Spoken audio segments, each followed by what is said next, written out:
Hello everyone.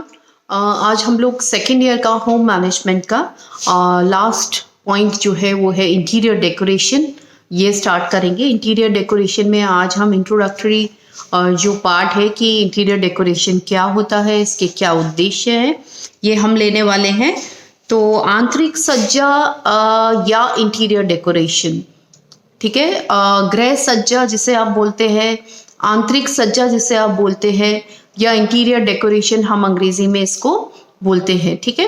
तो basically interior decoration क्या है? घर को व्यवस्थित करना, उसको सजाना, जो कि जिसके अंदर की आप कला जो है उसका भी इस्तेमाल कर रहे हैं, आप साइंटिफिक तरीकों का भी इस्तेमाल कर रहे हैं, जिससे कि आप अपने घर को और ज़्यादा व्यवस्थित, सुंदर और जो है प्रैक्टिकलिटी के अकॉर्डिंग जो है लुभावना जो है वो बना सकते हैं। इंटीरियर डेकोरेशन बेसिकली जो है वो हम लोग अपनी इच्छा अनुसार, हम लोग अपने जो है हमारी लाइकिंग्स जो होती हैं, हमारी जो पसंद नापसंद है, उसके अकॉर्डिंग, हमारी ज़रूरत को भी पूरा करने वाला हो, उसके अकॉर्डिंग जो है हम इंटीरियर डेकोरेशन या आंतरिक सज्जा करते हैं। जैसे कि घर जो है आपका सुंदर लगे, जो है इम्प्रेसिव लगे, या उस एक्सप्रेसिव भी लगे। यानी एक्सप्रेसिव कैसे कि वो आप लोगों की जो इच्छा है, आप लोगों का जो चॉइसेस हैं, उनको जो है प्रदर्शित करने वाला हो, ठीक है। तो हम देखते हैं कि गृह सज्जा के उद्देश्य क्या होते हैं, क्यों जो है गृह सज्जा की जाती है। सबसे पहला जो मुख्य उद्देश्य है गृह सज्जा का वो है सुंदरता या ब्यूटी, ठीक है। तो सुंदरता या ब्यूटी जो है गृह सज्जा का एक उद्देश्य ऐसे है कि हम सबको जो है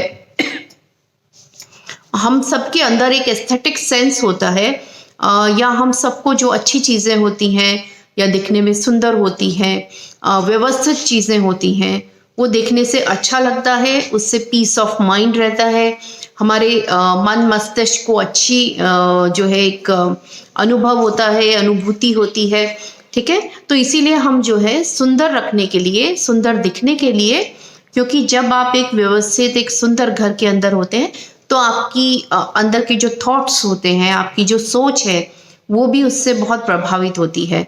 अगर हम देखें कि कभी आप ऐसी जगह पे हो जहाँ पर बहुत केओस हो, जहाँ पे बहुत शोर शराबा हो, जहाँ पर आसपास में गंदगी हो, तो ऐसी जगह पर अगर हम होंगे तो ऑब्वियस है कि जो हमारा जो थॉट प्रोसेस है वो भी कहीं ना कहीं जो है वो प्रभावित होगा, हम लोग जो है डिस्टर्ब होंगे उस चीज़ से।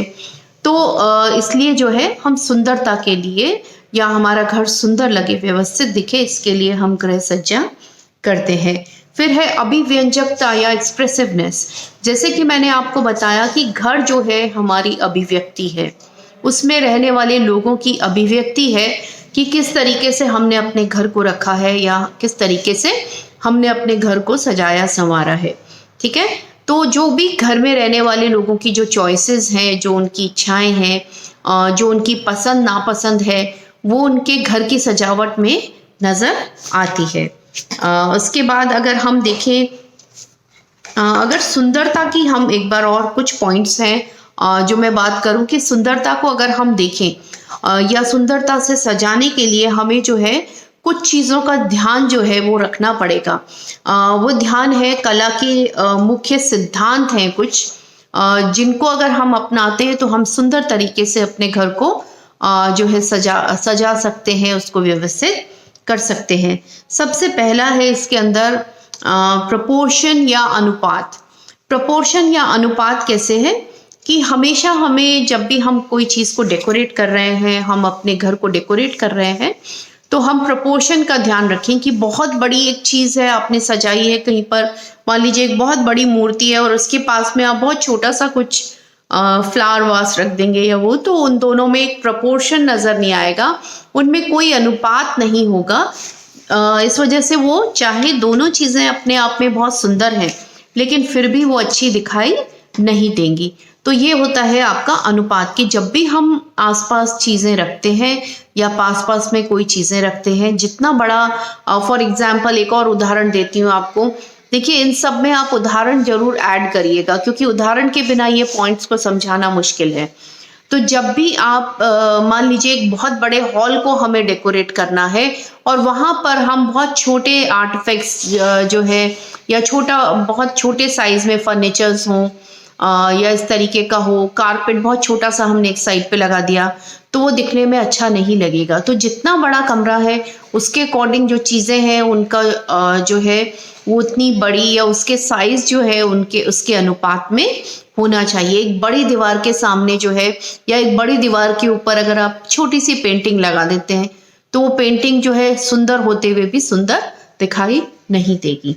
ठीक है, उसके बाद है संतुलन या बैलेंस।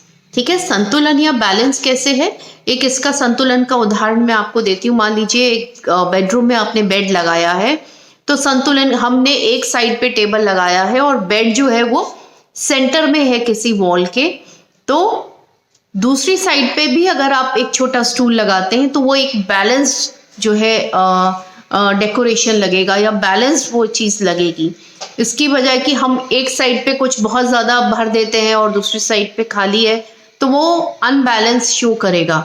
तो ध्यान हमेशा हमारा जो है, अगर कुछ अनबैलेंस्ड है, कुछ गड़बड़ है तो हमारा ध्यान पहले उसकी तरफ ज़्यादा जाता है। तो जो भी आपकी अच्छी चीज़ें भी हैं, जो भी आपके अच्छे आर्टिफैक्ट्स हैं, अब मान लीजिए फॉर एग्जाम्पल कि आपने एक बड़ा सा वास लिया है या बड़ा सा गुलदस्ता रखा है, उस गुलदस्ते के आपके पास में दो कुछ ऐसे शो पीसेस हैं जो बिल्कुल दिखने में एक जैसे लगते हैं, तो आप अगर दोनों को एक साइड पे रखेंगे उससे ज़्यादा अच्छा लगेगा कि एक को एक तरफ और एक को एक तरफ, जिससे कि उसके आजू बाजू बैलेंस रहे।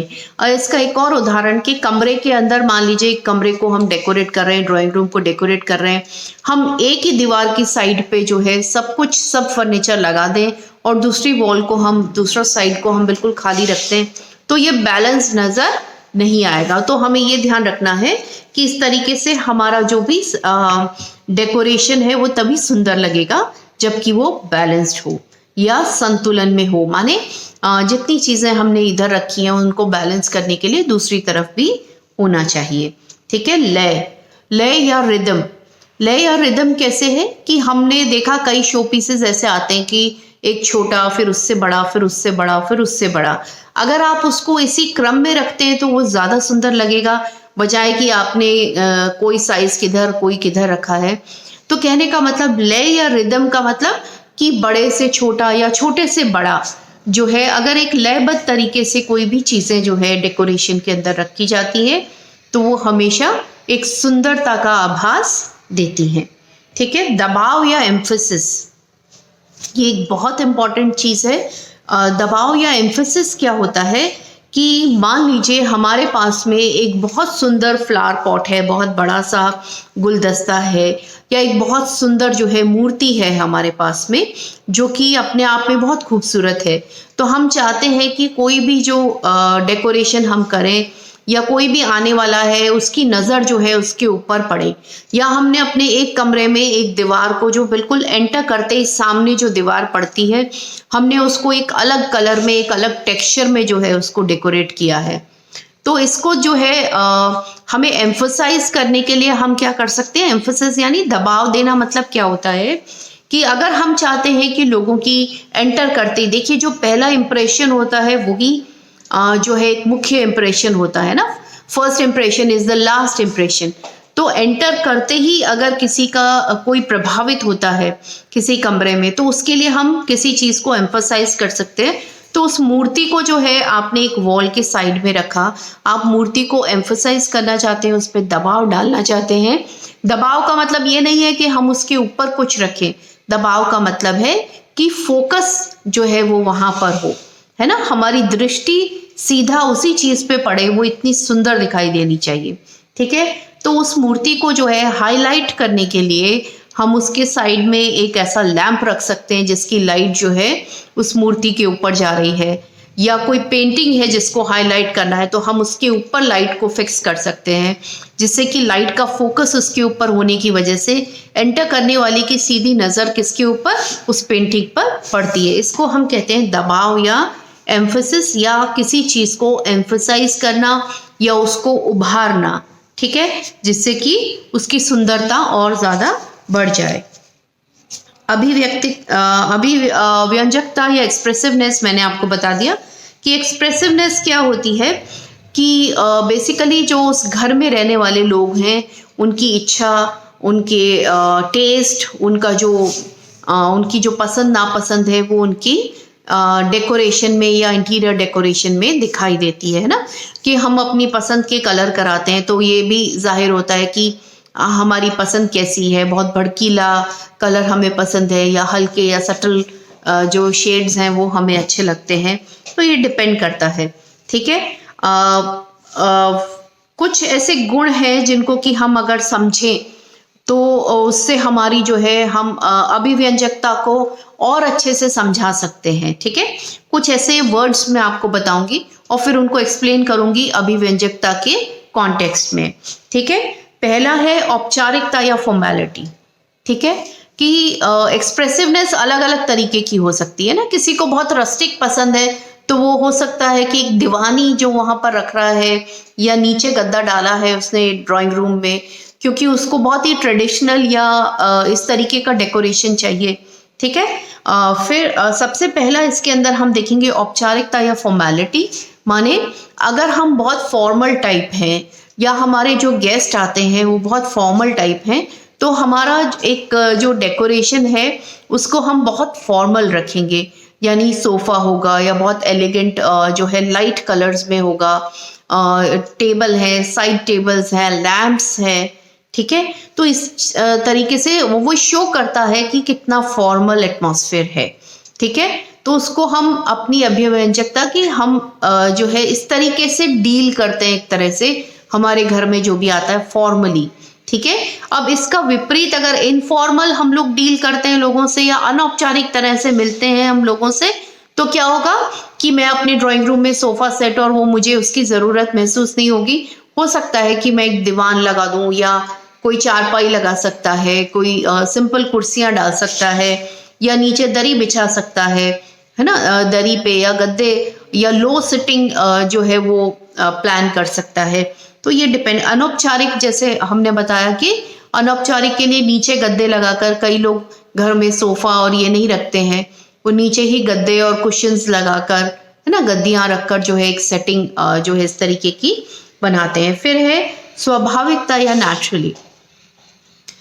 नेचुरली कैसे कि हम जो है बहुत ही सटल रखें, बहुत सिंपल, जैसे कुछ कुर्सियां रख दी हैं, कुछ जो भी कोई ऐसे बड़े या जो है ऐसे आर्टिफैक्ट्स यानी शो पीसेस हमने नहीं लगाए हैं, बिल्कुल सिंपल साधारण तरीके से जो है हम अपने कमरे को व्यवस्थित कर रहे हैं, ठीक है।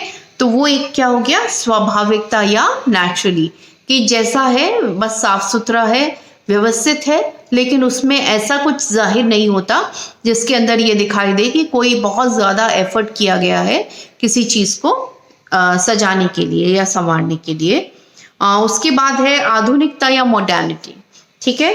आधुनिकता या मॉडर्निटी क्या होता है कि हमने जो है अपने रूम जो भी हमारा है उसके अंदर हमने जो है पुश बैक चेयर्स हैं जो कि बटन से रिक्लाइन हो जाती हैं, या टेलीविजन्स हमने लगा रखे हैं, बहुत ही सोफिस्टिकेटेड, बहुत ही आधुनिक तरीके की जो है हमने लाइट्स लगा रखी हैं। मान लीजिए कि कुछ ऐसी लाइट्स आती हैं जो कमरे में एंटर करते ही अपने आप जल जाती हैं, है ना, या ताली बजाने से जल जाती है, आवाज़ से करने से जल जाती हैं। तो इस तरीके से अगर कुछ मॉडर्न या आधुनिक जो है तरीके से अगर हमारा एक्सप्रेसिवनेस वैसा है, हम उसको ज़्यादा तवज्जो देते हैं, तो हमारी डेकोरेशन भी उसी प्रकार की होगी, ठीक है। तो ये कुछ आपके जो है हम कहेंगे कि ऐसे पॉइंट्स हैं जिससे कि हम अपने विचारों को एक्सप्रेस कर सकते हैं, अपनी सजावट को एक्सप्रेसिवनेस लेकर आ सकते हैं, ठीक है। उसके बाद है आपका जो नेक्स्ट जो पॉइंट है वो है विविधता, ठीक है। गृह सज्जा के अंदर विविधता होनी चाहिए या जो है उसके अंदर एक वैरायटी होनी चाहिए, ठीक है। हम लोग जब कलर कराते हैं तो हम सोचते हैं कि इस कमरे में ऐसा कलर होना चाहिए, ये दीवार पे ऐसा होना चाहिए, यहाँ पर एक ऐसा थीम होना चाहिए जो कि मॉडर्न थीम हो, या बेडरूम का हम जो है ट्रेडिशनल थीम रख सकते हैं, है ना। किसी डाइनिंग रूम का जो है हम एक मॉडर्न या ऐसा थीम रख सकते हैं, या विंटेज थीम रख सकते हैं। तो डिपेंड करता है कि क्यों क्यों हम विविधता लेके आते हैं, जिससे हमें अच्छा महसूस हो, एक बदलाव की जो है वो फीलिंग महसूस हो। तो हम अलग अलग जगह पर अलग अलग तरीके से डेकोरेट करते हैं, और ऐसा नहीं हो कि एक ही तरीके के शो पीसेस या सब जगह गुलदस्ते ही लगा दिए हैं, है ना। जो भी डेकोरेटिव आर्टिकल है वो सब गुलदस्ते हैं, अलग अलग शेप साइजेस और इसके, तो वो देखने में अच्छा नहीं लगेगा।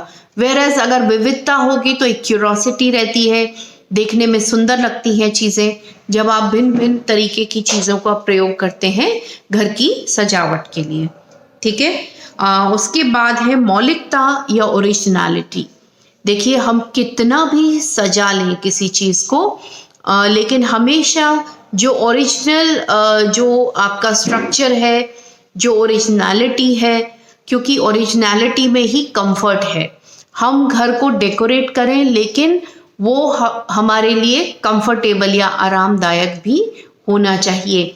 ऐसा नहीं हो कि हम इतने मॉडर्न या ऐसे डिज़ाइन वाले सोफ़े या वो लगाएं जो कि दिखने में बहुत सुंदर है लेकिन फंक्शनल नहीं है, यानी बैठने में सुविधाजनक नहीं है, या साफ करने में सुविधाजनक नहीं है, उनको मैनेज करना सुविधाजनक नहीं है। तो ये डिपेंड करता है आपका मौलिकता पे या ओरिजिनलिटी पे, कि हमें डेकोरेशन तो करना है लेकिन वो चीज़ या वो कमरा किस उद्देश्य से बनाया गया है, उसकी मौलिकता खराब नहीं होनी चाहिए। अब मान लीजिए आपका बेडरूम है जो आपके लिए एक कंफर्ट जोन होता है, एक रेस्ट करने की जगह होती है ना। अगर हम उसको इतना ज़्यादा डेकोरेट कर दें कि वो हमारे कंफर्ट के बीच में आए, वो हमारे आराम के बीच में आएगा, तो जो है उसकी मौलिकता एक तरह से नष्ट हो जाती है। तो हमेशा ध्यान रखना है कि जब भी हम डेकोरेशन करें तो उसमें जो है उस जगह का या कोई भी वस्तु है उसकी मौलिकता उसमें नष्ट नहीं होनी चाहिए। मौलिकता को ध्यान में रखते हुए ही उसकी सजावट और उसकी सुंदरता पर ध्यान देना चाहिए।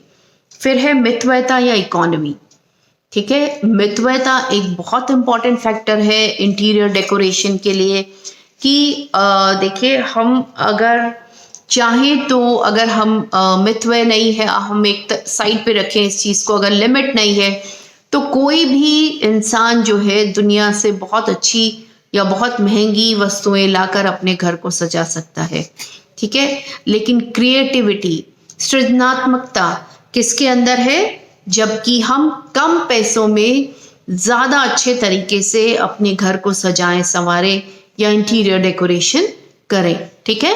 ऐसा नहीं कि ये चीज़, अच्छा ये चीज़ यहाँ ऐसा होना चाहिए, वो टेबल ज़्यादा सुंदर है, इसको फेंका दूसरा लाए, लेकिन हमारे पास में जो चीज़ें अवेलेबल हैं हम उनको किस तरीके से इस्तेमाल करें क्रिएटिवली कि हम उस चीज़ को भी सुंदर दिखा सकें, उस चीज़ को भी सुंदर बना सकें, ठीक है।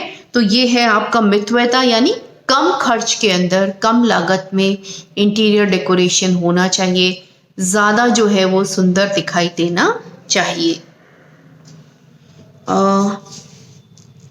इसके बाद ये है आपका इंटीरियर डेकोरेशन और उसके उद्देश्य क्या है। नेक्स्ट क्लास में हम लोग लेंगे कि कला के तत्व या एलिमेंट्स ऑफ आर्ट, ठीक है। ये भी एलिमेंट्स ऑफ आर्ट्स ऐसे हैं या कला के तत्व वो हैं जो कि जिनको कि हम इंटीरियर डेकोरेशन में जो है हमें कंसल्ट करना पड़ता है या हम इनको ही फॉलो करते हैं जब हम इंटीरियर डेकोरेशन करते हैं। तो ये क्या होते हैं कला के तत्व, ये हम नेक्स्ट क्लास में करेंगे।